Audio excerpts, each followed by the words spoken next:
Hi guys, another day, another mini vlog for today's video guys. So finally niabot na gyud ang ako ang gi-order nga dish rack. So dugay na gyud na ako nagipangandoy guys. So nara gyud ni siya permanente sa akong cart. So di gyud na ako taman na gyud ko pag add to cart guys. So di gyud siya nako basta-basta ma-place order tungod kay nagduha-duha sab ko kay basin og dili ligon. So mao to nga taman sa gyud siya sa add to cart lang gyud. Mao to nga gitry na gyud basa ko sa mga comment ayon sa mga review. So okay man kaayo. So mga to nga nagtry lang gyud ko og check out mo to na please order na gyud ako. So finally naabot na gyud siya.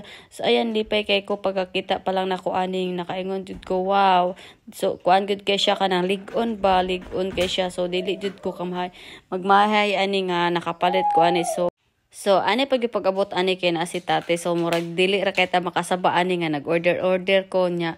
Kuan di ay ba ka nang ma-scam dita. So, sakto ra po di kaayo kay di ra ta makasaba. Di ra ko makasaba ani kay gamit ra man po ni sa balay nga akong gi-order guys. So, dili ra kay siya masuko.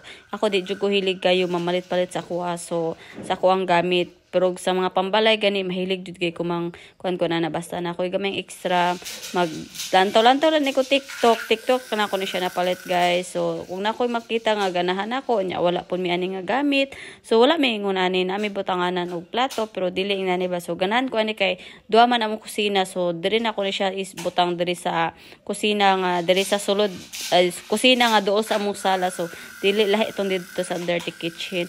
So inani day ang porma ani niya guys. So kanang sa baba. So inana ang resulta niya. At ayan guys, kay naman si tate. So siya lang gyud akong gipasimbol ani. So makaya ra punta na ko ni. Nya kay naman siya. So mas mayo ni gitong siya kay para matarong po niya lock ang kailangan ipang-lock nga mga hook. So dili ra gyud kayo angay makabalakan nga mahulog ang mga gamit ba. So ayan solid kay siya. And finally guys, mao na ni siya. Ayan gitistik na sa nako na siya niya. Ligon jud ni kay siya guys. Ayan, testing pa lang na ko na siya da. Then napa may butanganan dito sa Pikas. Ug mao ra to guys. Salamat sa inyong paglantaw sa akong mini vlog. See you sa next vlog. Amping.